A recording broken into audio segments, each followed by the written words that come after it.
Guys, kembali lagi bersama saya Jimmy. Mana masih penasaran dengan kelanjutan video yang kemarin yang menceritakan sesosok Astria. Siapakah dia, perempuan dari desa terkutuk itu, dan perannya itu apa? Tapi yang jelas di video kemarin itu memperlihatkan sesosok Supri yang badannya kekar, gagah, dan tanpa takut itu tiba-tiba nyalinya menciut setelah ditugaskan untuk menjaga kandang kambing yang di dalamnya terdapat seorang perempuan yang dipasung bernama Zuli. Kemudian mukanya tiba-tiba menjadi mengkerut dan nyalinya langsung menciut. Sebagai pelampiasan atas tugasnya itu, dia lebih memilih untuk menghajar istrinya sampai babak belur di rumah. Tapi untuk kelanjutan cerita yang kemarin kali ini menceritakan karma dari seorang Supri yang telah menganiaya istrinya hingga dia tiba-tiba dibacok oleh seseorang yang misterius di kandang kambing. Kira-kira gimana ceritanya? Kita langsung saja ke ceritanya. Semalam Eko bermimpi buruk. Rumahnya dimasuki ular weling. Istrinya menjerit dan Eko berusaha mengusir ular itu dengan sapu. Tapi bukannya takut dan pergi, si ular malah makin menjadi. Dengan lincahnya dia menghindari setiap gerakan kakang kayu dari sapu yang diayun. Dan di akhir cerita, ular itu melompat dan kedua taringnya tertancap di kaki Eko. Kemudian dia terbangun. Benar-benar terbangun dengan kaget. Kepalanya pening dan sensasi tidak mengenakan akibat mimpi buruk. Waduh, gawat. Tiba-tiba saja Eko teringat sesuatu. Kata orang-orang tua zaman dulu bahwa jika bermimpi seekor ular masuk ke dalam rumah, itu bisa berarti akan ada masalah yang akan datang menghampiri. Apalagi ularnya sampai menggigit kaki, sampai berkali-kali mengusap muka agar rasa kantuk sepenuhnya hilang. Eko mencoba menerka-nerka. Andaikan tafsir mimpi simbah-simbah zaman dulu itu memang benar, masalah macam apa yang akan mampir ke rumahnya hari ini? Belum juga otaknya bekerja dan menemukan jawaban, pintu kamar tiba-tiba terbuka. Mata Eko langsung terarah ke sana, di mana dari balik pintu tubuh langsing istrinya yang terbalut daster dan masih bau bumbu dapur itu menghambur masuk ke dalam. Wajahnya jelas tampak kebingungan dan matanya berkali-kali melihat ke arah pintu depan. Bahkan spatula yang mungkin tadi dipakai untuk mengaduk lauk sarapan masih tergenggam di tangan kanan. "Mas, ada tamu," bilang istri Eko. Sang istri berujar sedikit khawatir, menambah tegang suasana hati Eko. "Tamu?" Eko langsung melirik ke arah jam dinding di tembok kamar. Masih pukul 5:30 pagi. Siapa orang yang bertamu sepagi ini? Atau jangan-jangan apa masalah kreditan motor ya ini? Ucap Eko. Dugaan Eko langsung mengerucut ke permasalahan motor yang sudah telat kredit nyaris 2 bulan. Masa mimpiku jadi kenyataan secepat ini? Rintihnya dalam hati. Kalau memang benar yang saat ini sedang berdiri di depan pintu rumahnya itu adalah penagih hutang, mau kemana Eko harus mencari pinjaman uang? Tapi Imas, nama istrinya, menggelengkan kepala. Sedikit melagakan hati Eko. "Bukan mas, nggak tahu ada 2 orang laki-laki dan perempuan. Ngakunya sih temenmu, tapi aku belum pernah tahu." Kini pantat Eko benar-benar terangkat dari atas ranjang. Jawaban Imas memang melegakan, tapi sisanya yang membuat tambah kebingungan. Teman datang ke rumah pagi-pagi buta, dan istrinya belum pernah bertemu dengan mereka. Tempat tinggal Eko sekarang di sebuah rumah kontrakan berukuran sedang yang letaknya sedikit masuk ke dalam gang sempit di daerah Rejowinangun itu. Tak pernah luput dari kunjungan teman-temannya, baik teman kuliah dulu maupun teman dari organisasi LSM yang digelutinya sekarang ini. Apalagi semenjak dia diangkat menjadi koordinator wilayah Provinsi J. Makin seringlah rumahnya menerima orang bertandang. Walau LSM-nya punya kantor sendiri, tapi Eko tak pernah keberatan mereka datang bermain kemari. Entah hanya sekedar minum kopi atau berdiskusi tentang kegiatan organisasi. Tapi belum pernah ada salah satu dari mereka yang datang sepagi ini. Dan Imas belum pernah mengaku bertemu sama sekali. Jadi, siapa yang bertemu itu sebenarnya? Didera rasa penasaran, Eko langsung mengganti sarung dengan celana pendek. Kemudian meluncur melewati tubuh Imas yang masih berdiri di depan pintu kamar. Dan disanalah sepasang lelaki dan perempuan yang dimaksud Imas itu duduk di ruang tamu. Wajah sang perempuan yang memakai kacamata besar itu memang benar orang asing bagi Eko. Tapi pria di sampingnya itu begitu akrab di pandangan. Adil. Eko spontan menyebut nama pria itu. Matanya masih memandang tak percaya. Apalagi melihat penampilan Adil yang seperti belum mandi 2 hari. Eko? Adil membalas, menebar senyum yang dipaksakan melengkung dari bibir yang kering dan tampak begitu letih itu sambil berdiri mendekat ke arah Eko. Kok, aku butuh bantuanmu. Matahari kian menghangat. Cahayanya menerobos masuk ke jendela. 15 menit berlalu. 3 gelas teh hangat yang tersaji di atas meja ruang tamu kini tinggal separuh.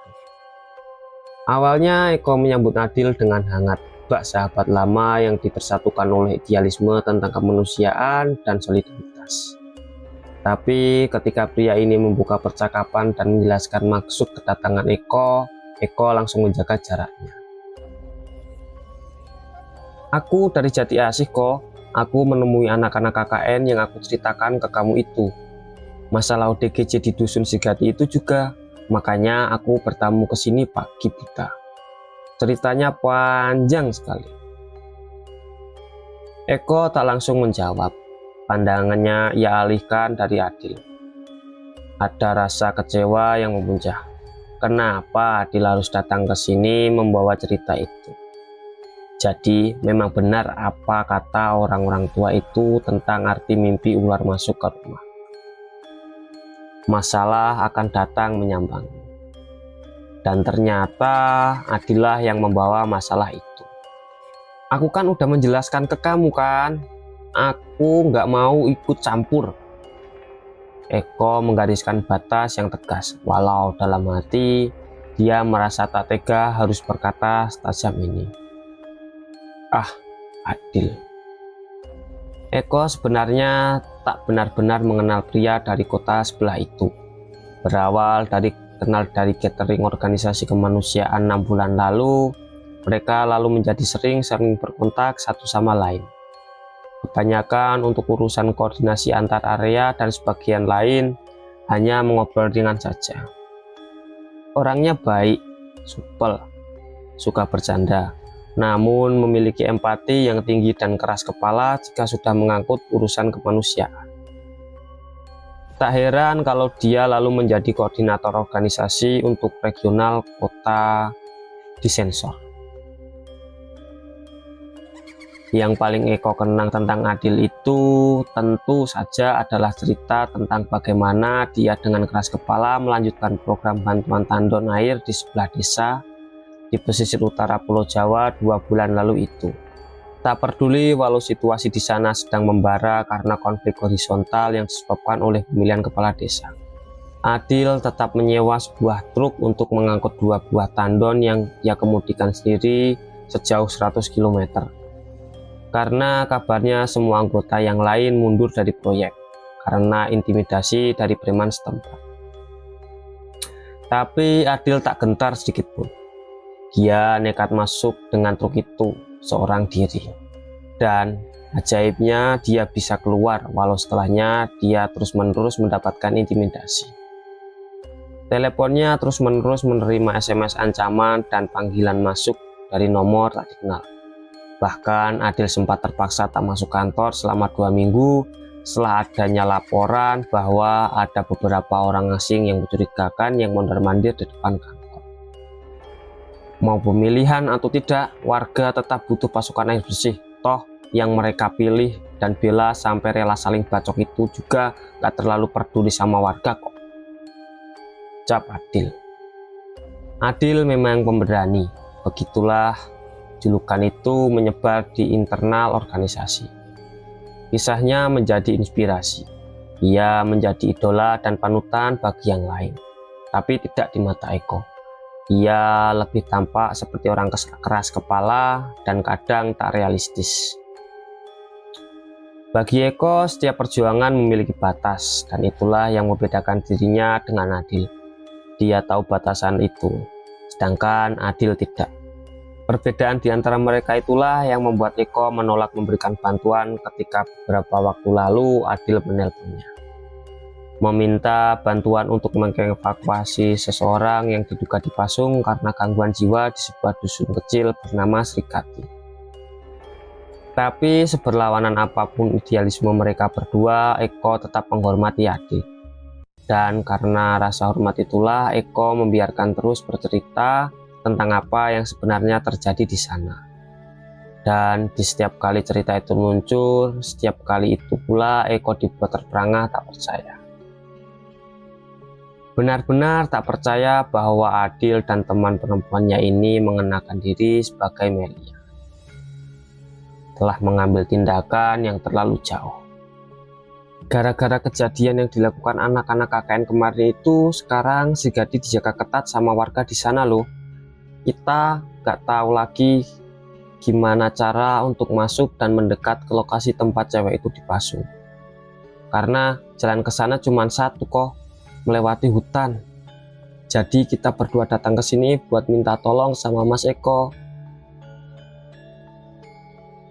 Sekarang giliran Melia yang berbicara. Eko melirik sedikit ke arahnya dan tersenyum sinis. Kalian itu sok berani masuk ke daerah orang, padahal kalian tidak tahu apa yang akan kalian hadapi. Eko berharap dengan perkataan itu Adil dan Melia akan sadar dan memilih untuk menjauh dari Srikati. Karena memang benar adanya bahwa dua orang ini tak tahu apa-apa. Tapi alih-alih gentar, Adil malah membalas ucapan itu dengan nada yang lebih keras. Lah terus kenapa? Tujuanku cuma satu kok, mengevakuasi ODGJ yang dipasung di sana. Bukannya itu alasan kita berdua masuk di LSM ini. Bukannya ini yang selalu kita perjuangkan bersama. Kemanusiaan kok. Jujur aja rasa kemanusiaanku terusik melihat di zaman sekarang masih ada orang yang harusnya mendapat perawatan kejiwaan tapi malah dipasung seperti hewan. Seketika Eko merasa ditampar kencang sekali. Dia tidak menduga Adil dengan wajah seletih dan seberantakan itu masih memiliki tenaga untuk menembakkan kalimat yang melukai hatinya. Namun Mas Eko akui benar adanya. Kali ini Eko yang balik diam. Tapi Adil belum berhenti. Sekarang aku dan Melia tidak tahu apa-apa, oke? Aku itu. Kita tidak mengerti apa-apa. Terus kamu kan yang paham segalanya. Kamu kan yang pegang daerah ini. Miris aku kok. Orang dari kota sebelah yang tak paham apa-apa ini ternyata yang bertindak cepat. Sedang yang paham Srikati kayak kamu malah diam-diam saja. Brengsek kau. Tamparan kedua ini membuat Eko lepas kendali. Jaga mulutmu, bajingan. Dia bangkit dari duduknya dan langsung mencengkram kerah baju Adil dengan tangan kiri. Sedang tangan kanannya mengepal siap untuk melayang. Hanya butuh beberapa detik. Benar-benar hanya butuh beberapa detik, kepalan itu akan melayang dengan perkelahian dua orang pria dewasa itu pasti pecah. Namun semua itu tak terjadi, terhenti oleh sebuah teriakan dari belakang sana yang membuat semua mata yang ada di ruang tamu itu teralih. Cukup! Cukup bikin kacau di sini. Itu adalah Imas, yang bahkan masih memakai daster dan membawa spatula di tangan kanan. Bibirnya bergetar, bahunya naik turun menahan amarah yang begitu membara. Seketika cengkeraman Eko melemah, begitu juga dengan kedua lututnya. Dia jatuh terduduk di sofa tak berdaya.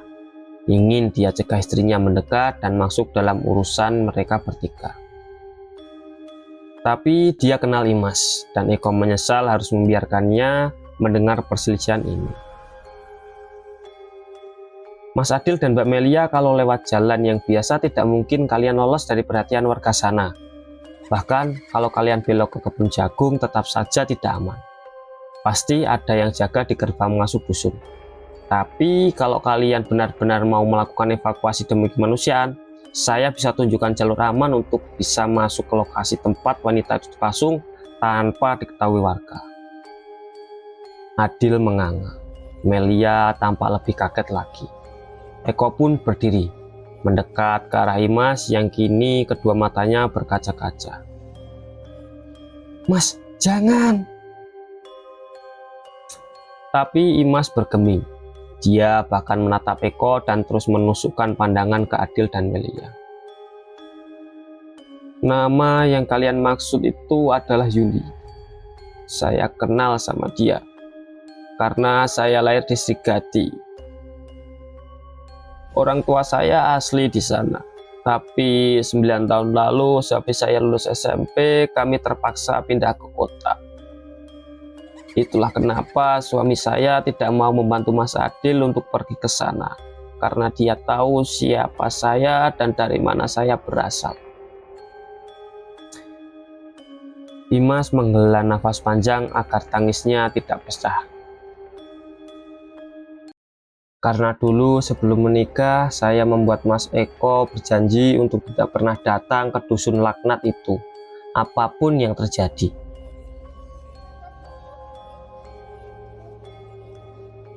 Sekarang 7 bulan, Mbah. Bulan depan berarti sudah bulan 8. Sudah bisa kelihatannya seandainya dijadikan saja. Kira-kira gimana, Mbah? Astria tidak bermaksud menguping. Dia kebetulan terbangun tengah malam dan kebelet kencing. Dia keluar menuju kamar mandi dan tanpa sengaja mendengar suara bapaknya di ruang tengah. Tapi dia tak mau ambil pusing. Astria tahu benar alasan dia harus pulang ke Srigadi, dan untuk yang lain dia tidak mau tahu. Pun dengan siapa bapaknya berbincang, Astria sudah bisa menebak tanpa harus mengintip ke sana. Jangan ngawur kamu, Gun. Ini bukan mainan. Semua itu ada aturannya, kamu tahu. Benar kan, suara tebal itu jelas suara milik Mbah Gondo. Astria mengenal suara itu, dan sewaktu dia masih di sini, tak jarang suara Mbah Gondo sering terdengar di waktu tengah malam. Mengobrol dengan bapak, Astria sendiri sangat jarang terlibat interaksi dengan si dukun tua yang kabarnya sakti mandaguna itu. Hanya seperlunya saja, kalau ada hal yang penting yang harus dibicarakan. Tapi Mbah, kejadian kemarin itu membuat semua menjadi rumit. Anda juga tahu, masalah ini tidak cuma nyangkut Srigadi saja. Banyak pihak lain yang punya kepentingan dengan gelar pendem untuk menjaga kekuasaan, bisnis, dan jabatan. Termasuk bos-bos besar tempat Astria bekerja di Jakarta juga, Mbah. Ah, namanya bosnya disebut juga, batin Astria sambil membuka pintu kamar mandi. Herdadi toh, kok bisa orang-orang itu tahu kejadian kemarin? Astria tak mampu lagi mendengar obrolan dua orang itu. ketika dia nyalakan keran dan suara air deras memancar. Di saat itu pikiran Astria jauh melayang, melewati masa-masa di belakang, memutar rekaman memori atas apa yang telah terjadi. Jauh, makin jauh, dan ingatannya terhenti di masa kecilnya. Bagaimana dulu dia sering memergoki Sarmin mengintipnya mandi dari atas pohon jambu di belakang rumah. Lelaki itu naksir padanya. Sejak dulu, Astria juga tahu. Tak apa. Astria tak ada masalah dengan itu. Lagi pula Sarmin itu orang baik, tulus, dan pekerja keras. Dan kalau dipandang-pandang lagi, terlepas dari wajahnya yang lusuh dan tak terawat itu, Sarmin terhitung cukup tampan untuk ukuran pria dusun. Jambang yang kurus, halus, badan yang tinggi dan kekar. Andai dia hidup di Jakarta, Astria pikir Sarmin bakal laku dijual di arisan-arisan Brondong. Astria cekikikan sendiri jika teringat masa itu. Tapi tentu saja Sarmin tak akan pernah bisa menyentuhnya sampai dia mati. Dan bagi Astria sendiri, tak ada harapan yang bisa dia berikan balik kepada pria itu.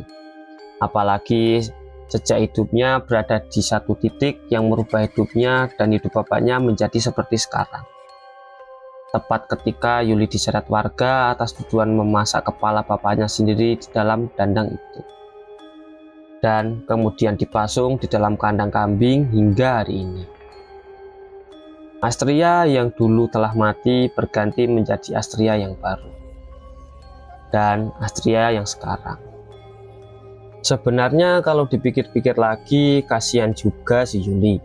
Tapi mau bagaimana lagi, daripada harus aku yang berada di posisi itu. Batinnya dalam hati.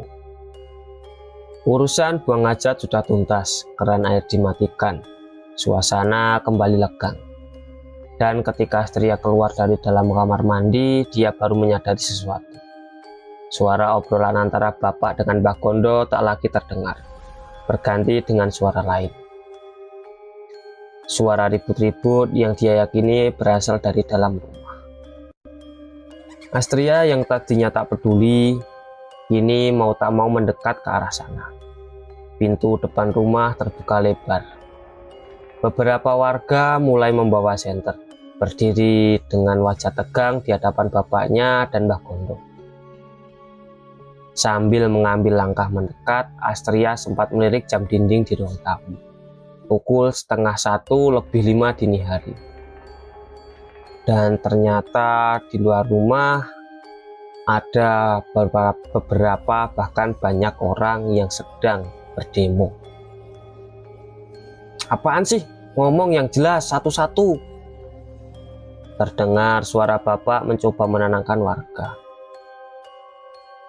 Anu Pak Gun, anu iku Mas Supri, Pak Gun. Salah satu warga yang ketakutan mencoba memberi penjelasan dengan kalimat yang terbatas. Sampai tiba-tiba saja dari balik kerumunan Astria melihat Sarmin muncul. Wajahnya pusat pasi. Dan dia menghadap bapak dan Mbah Gondo dengan kepala tertunduk. Lah, Supri kan jaga di kandangnya Yuli. Ada apa, Min? Sarmin yang ditanya tak langsung menjawab. Betul, Pak. Mas Supri tadi jaga di sana. Terus katanya tiba-tiba Pak Waskito, kakak iparnya bersama 3 temannya datang sambil membawa golok. Mas Supri dikejar sambil terus dibacok. Otak Astria tiba-tiba seperti dihantam palu dengan sangat keras. Dia langsung lari ke arah bapaknya dan yang lain. Mas Sarmin, kandang Yuli siapa yang jaga sekarang? Seketika itu semua terdiam, menyadari bahwa kandang Yuli sekarang tanpa penjagaan.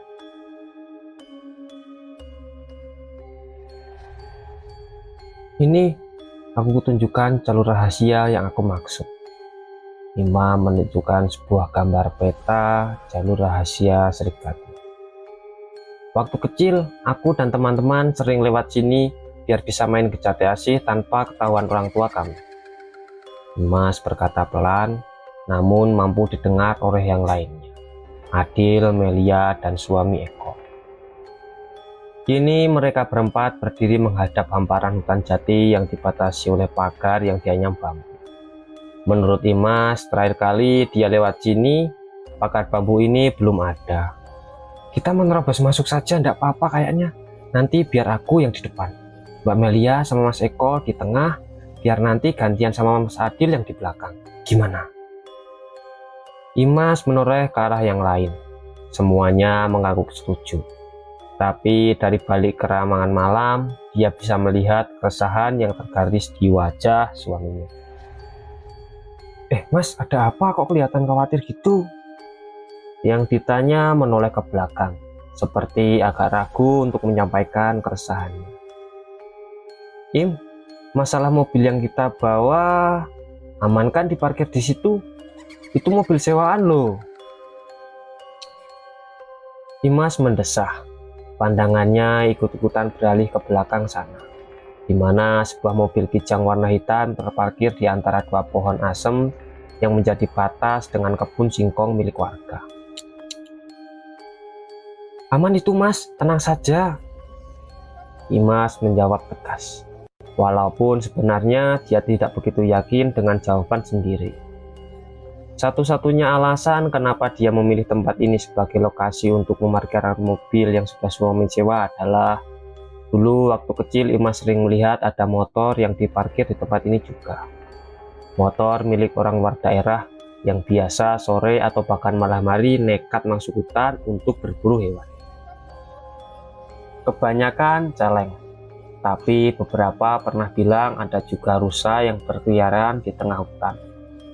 Jadi dengan asumsi terburuk, kalau saja kebetulan ada orang yang malam-malam keluar dan mendapati sebuah mobil terparkir di sini, Dimas berharap orang itu menganggap bahwa mobil mereka adalah mobil milik pemburu yang sedang masuk ke dalam hutan. Jalur rahasia ini juga berbeda dengan jalur umum yang sebelumnya. Adil dan Melia tahu. Mereka bahkan tidak melewati jati asih untuk sampai ke tempat ini, melainkan dari perempatan Semanu mereka lurus lalu belok di jalan setapak dan langsung tembus ke dusun Giriwatu. Dusun ini secara administratif masih masuk ke dalam kelurahan Jati Asih, namun secara kultur Giriwatu agak berbeda. Warga-warga Giriwatu banyak yang pergi merantau, terutama yang masih muda atau kepala keluarga baru. Jadi bisa dibilang hanya tinggal para orang tua yang masih bertahan di sini. Berternak sapi atau mengurus ladang singkong dan jagung mereka. Dan ini adalah keuntungan sendiri bagi Mas. Karena kecil kemungkinan akan ada orang Giriwatu yang keluar rumah malam-malam begini. Habis melewati pagar bambu ini jalurnya agak sedikit susah loh. Hati-hati kalian, karena kita benar-benar akan merobos hutan. Awasi langkah masing-masing, kalau-kalau ada ular atau hewan berbisa. Setelah lurus 100 meter, nanti kita akan ketemu jalan setapak. Nah, dari situ kita lurus, lalu masuk lagi ke dalam hutan. Melia mendekat dan berbisik. Jadi kita lewat kebun jagung?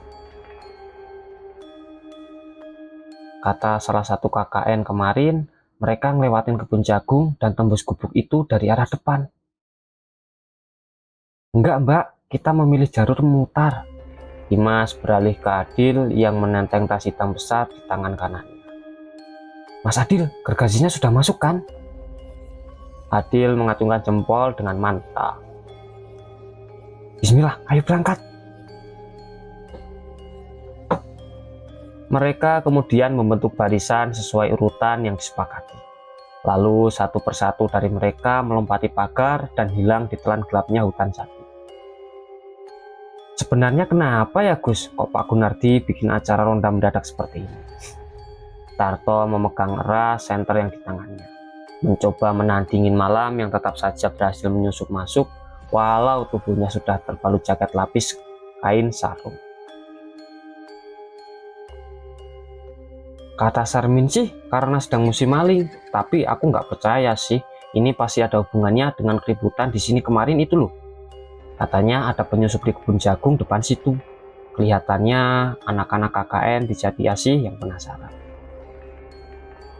Agus yang juga lupa kalah menggigil, mencoba melemparkan jawaban berdasarkan gosip yang sedang ramai di antara warga-warga lain. Hanya untuk berjaga-jaga agar obrolan mereka tidak terputus dan suasana tidak menjadi terlalu sunyi. Karena bagi Agus tak ada cara lain lagi yang bisa dilakukan untuk mengusir hawa dingin dan rasa takut yang terus mendera semenjak tadi dia berangkat ke tempat ini. Sial memang, malam ini nyaris purnama dan langit tampak bersih tak berawan. Cahayanya remang, menyinari hamparan tanaman jagung yang luas membentang di depan mata. Begitupun ketika menoleh ke belakang.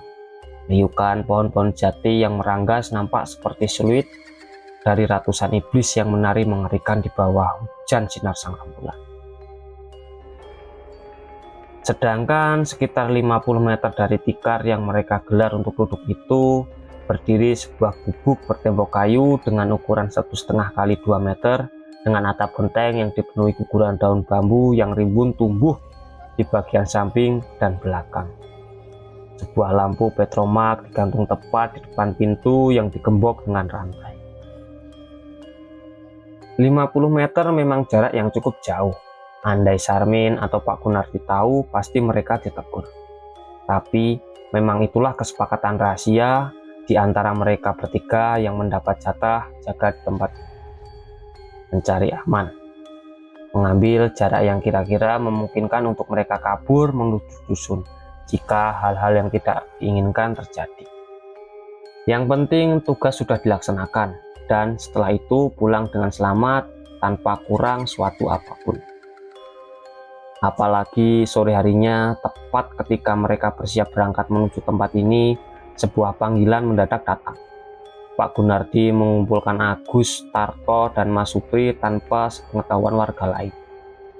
Di sana mereka dititipi 4 hal: lampu petromak, 1 buah termos besar, sekantong plastik kopi hitam, serta sebuah pesan yang makin meruntuhkan nyali dalam diri Agus.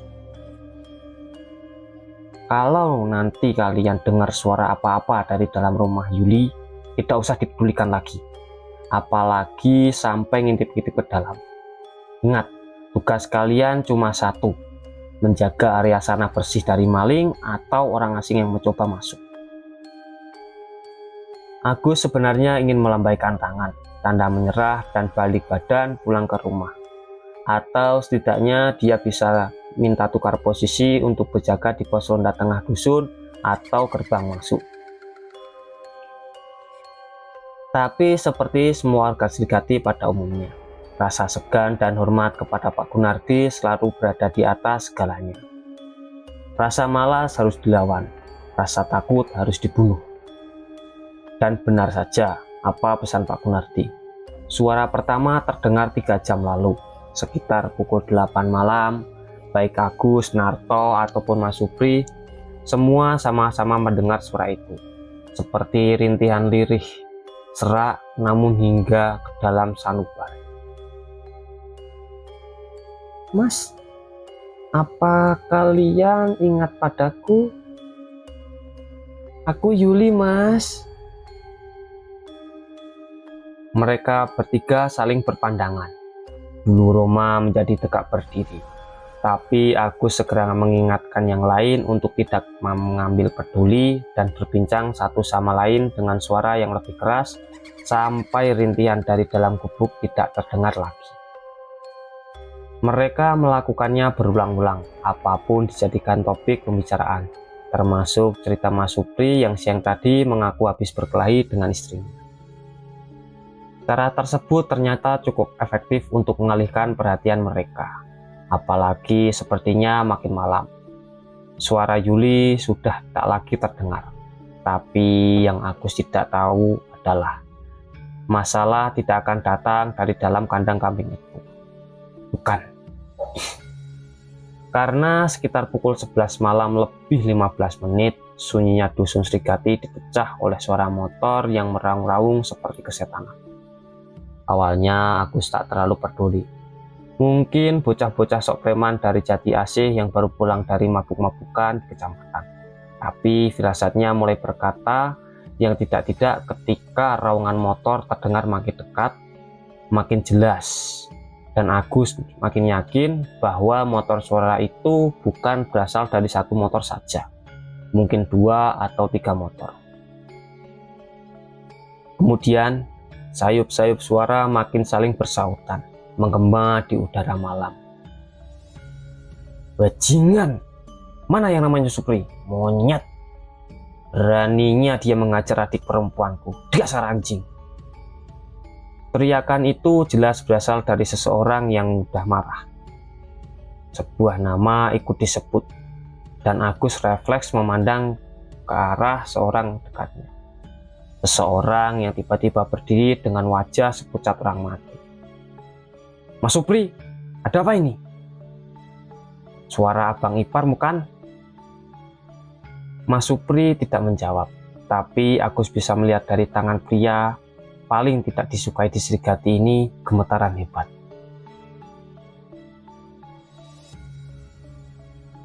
Oke guys, mungkin cukup sekian dulu ya cerita hari ini. Kita sambung ke cerita besok, dikarenakan 1 jam lagi aku harus bekerja ya guys ya.